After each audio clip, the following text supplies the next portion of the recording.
rewind a little bit to the old Geordie show days. How did that whole thing come about? So I actually seen it in the newspaper. In the Gazette in Teesside, and there was a tiny little square, and it said casting for the Newcastle version of Jersey Shore. Jersey Shore, yeah. And I was like, well, there's no point in me applying for that. I'm not a Geordie. I'll never get on. And I thought, I'm just going to apply. So you went on Facebook, you'd filled in the little application. Yeah. And then they ask you loads of questions about yourself. What's your most embarrassing moment? What's your best asset? All of this. So I just completely sold myself, obviously. Yeah. Being 18 at the time, which was... What were you doing then? I was working in a call centre. Working in a call centre? Yeah, call centre Santander. I wasn't great at it, but it was, it paid my lifestyle at the moment. I was going out 6-7 times a week, like drinking all the time. Fucking hell. I was like a full-on party girl. Really? 6 or 7 times a week? Oh yeah, and I was earning about $1,000 a month, and for an 18-year-old, that's a lot. It is, when you've got no outgoings, you're only paying a bit of lodge, like nothing. Yeah, it was great. So I applied. I went for the interviews. I went literally with 2 strips of material, just covering my nipples, like. Thought I was the bee's knees, like the actual dog's bollocks. Yeah. I was so confident. Walked at the interview, did it, came out, got in the car with my boyfriend, because I had a boyfriend at the time. Yeah. And he drove me home, and then I went to a couple of those, and they finally said, we need to do some filming with you. And I said, listen, I've taken too much time off from the call centre. Like, I'm going to get the sack. Yeah. I can't keep filming. They said, well, I need to know you're serious. I said, well, I need to know you're serious. And they went, let me call you back. I was like, okay. So they ring me back and they go, what we're about to tell you is confidential, but welcome aboard, you're on Geordie Shore. And I was just like, oh, brilliant, because we didn't know what it was. Yeah, we didn't know what it was going to be. Yeah. So I took 6 weeks off from the call centre, and I thought I was just going to go and get drunk in a house with some people for 6 weeks and go back to work. Oh, you thought you were going to go back to work? Oh, shit. I genuinely the first bit, I was like, well, that's what happened, right? Yeah, well, yeah. So we went and got drunk for 6 weeks, but when we came out... They were like, you needed for press, you need to do this, and I had to actually go into work and hand my notice in.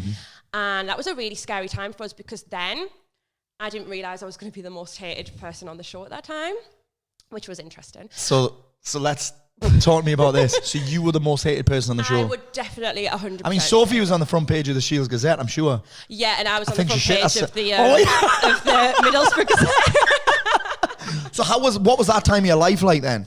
I mean, that would have been, filming the show would have been fun as fuck. So it wasn't actually very fun for me, because I was alienated from the start from being from Middlesbrough. Yes. You know the rivalry between like Middlesbrough and Geordie. Yes. She's not a Geordie, she's from Middlesbrough, she might as well be from fucking Mars. Yeah. So I'm already alienated, I'm already the youngest, I'm this super confident girl going in, I've got a boyfriend, I end up getting with someone on the first night, getting my tits out in the hot tub, and just made an absolute fool of myself. And when we look back now, it would not be allowed. Cast of TV shows would not be allowed to get in the state that I was in that night. Yeah. I woke up the next morning. I'd never been sick of alcohol in my whole life. Oh, really? Throwing up. Like, I was really... It was the first Jaeger bomb I'd ever had in the house. Oh, shit. That's how young I was. Wow. So, yeah, after that, knowing all of the stuff that I'd done, knowing that you didn't really understand it was going to be so public, but it was worldwide. It wasn't even just the UK. It was literally... I was getting slagged off in multiple languages. Like, it was... I'd click the translate button on Twitter and Facebook and things, and it's just like, oh, my God. And there was loads of Facebook groups written about me. Oh, fucking hell. Holly Hagan is the biggest embarrassment to Teesside. When Holly Hagan washes up on Redcar Beach, because a whale had washed up and everyone was saying it was me because I was fat. When you try and breastfeed and realise you're Holly Hagan because everyone started a rumour I had no nipples. Really? A rumour that you had no nipples? Because when I got my tits out, the light was flashing against the water on the breast, so you just looked like pickled onions. Oh, okay. And it was absolutely horrendous. And did you get any help with that, or...? Not at all. Really? Nothing. So all we had then was Facebook and Twitter. So I came off Facebook, but I did actually unearth some the Facebook page. Did you have to keep Twitter? We had to keep Twitter because that was our job. We had to promote this brilliant show that we were doing. Was it like Holly G Show? Holly G Show. Yeah, I've only just changed it like 2 weeks ago. Oh, really? I've been Holly G Shaw for 12 years. People think my last name's actually G Shaw. That's wild. It's nice. So you kept Twitter. Yeah. And you weren't... I'm just intrigued as to how someone that's 18 is supposed to fucking deal with that. Well, they're not. How do you deal with it? You're not equipped for that, eh? Not equipped. We did have like psych chats and things like that, but it was they just didn't have a level of welfare that they do now. Yeah. But no, I really, really struggled. I didn't leave the house for about 2 years by myself. Fucking hell. My best friend Tom, who actually just walked me down the aisle, everywhere that I went, if I was going to Asda, if I needed to get my nails done, I didn't drive at the time, so he would get in a taxi with me. Yeah. He would come with me, sit with me, make sure I was all right, and then we'd go back home. Fucking hell. He was by my side for literally like 2 years. Shit. I know. Because people would physically say things in, you know what people are like from our way? They're not shy. No. So I would get hurled abuse. People would throw bottles at me. I've had shoes thrown at me in Primark. Like, it was... No. Fucking hell. I know. And at 18, it wasn't nice because you just think, do you know what? Yes, I did make a mistake. I did cheat on my boyfriend, whatever. But how many other people have done that? 18 years old? 18 years old. With that on TV, drinking. And I had to do it in front of the world, unfortunately. How did your family react to all of this? Oh, my God. I think the thing that hurt me most was how much it affected them. Because they had press knocking at the door, they had eggs thrown at the windows, their cars were vandalised. Fucking before hell. I had a car. Yeah. And my mum would be like in tears, and her daughter's splashed all over the front pages of the papers, and she's got to go to work. Like, can you imagine how embarrassing that is? Being like, that's my daughter. Yeah.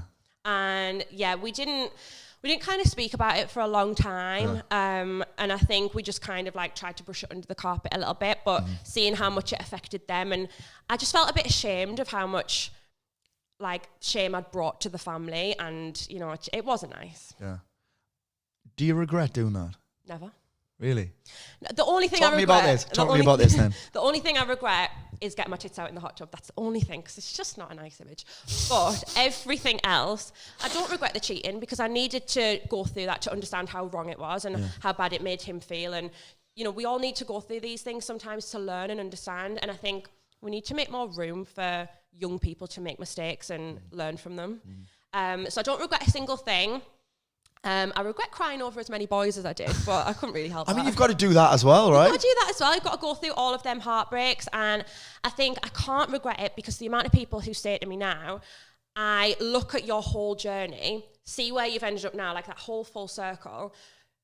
Nobody would have put bets on Holly Hagan to be the first girl married out of Geordie Shore. That would not have ever been a bet. Are you the first girl married out of Geordie? First girl married. Jesus. And if anybody had put that bet on, they'd be millionaires, I'm telling you. Wow. I didn't even know that. I know.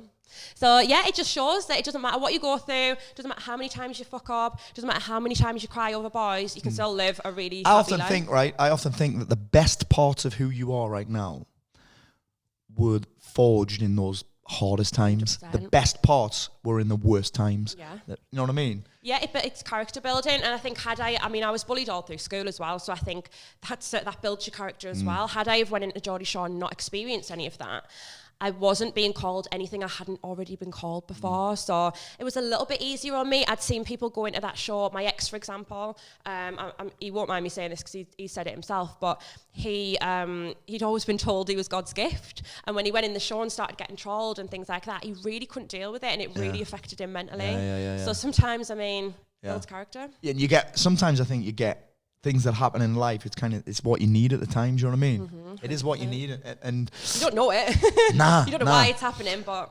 So were they the hardest times of this entire journey for you, or has it got worse? I would say those times were pretty bad, and then because we were lacking money, we didn't have much money, everyone thought we were millionaires just because we were on TV.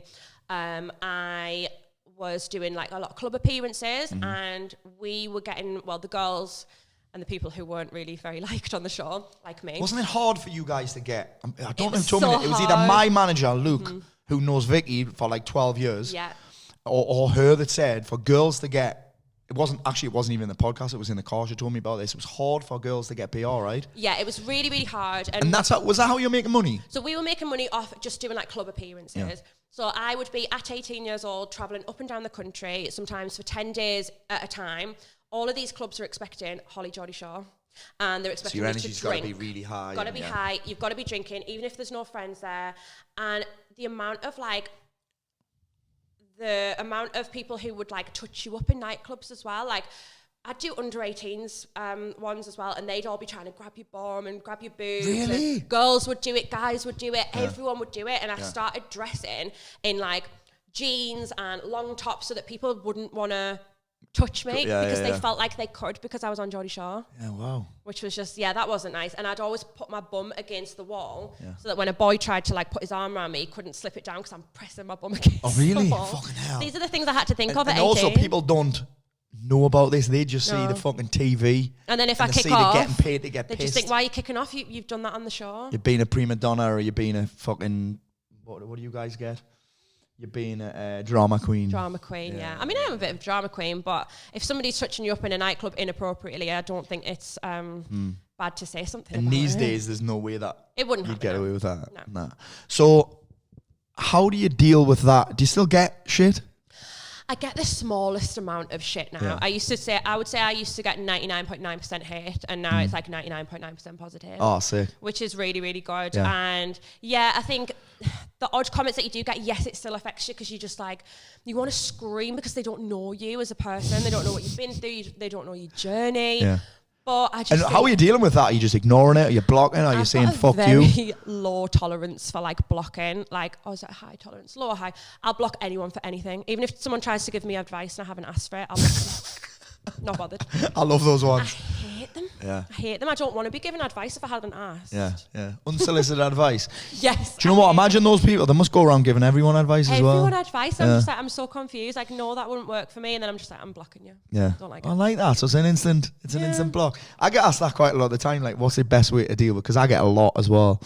What's the best way to deal with this? I'm like, I change my mind every day. Yeah. Sometimes I block them. Sometimes I say I love you too. Yeah. Sometimes I say I hope that made you feel better. Yeah. And sometimes I think straight up, that's not fucking okay, mate. Yeah. Do you know what I mean? That's not okay to say that. So fuck you. There's different ways to deal with it, isn't there? And There I is. think it depends on the context. I think I've just had to choose the tool that I think's best at the time. But if I'm tired, you fucking had it. Oh, if you come at me on a day that I'm tired, you're fucking getting it, mate. If I want an argument, I can kill them with kindness, or I can just completely go in. But you know what it's like? They'll be like, you're better than that. You should know better. And I'm like, absolutely not. Please don't. Do you know the people that say that are the ones that have never had it? Yeah. Do you know what I mean? Yeah. Would you deal with like that if you're getting? Would you deal with it different to me if you were getting someone telling to kill yourself every day? Every day. It's mad. It's mad. It is mad.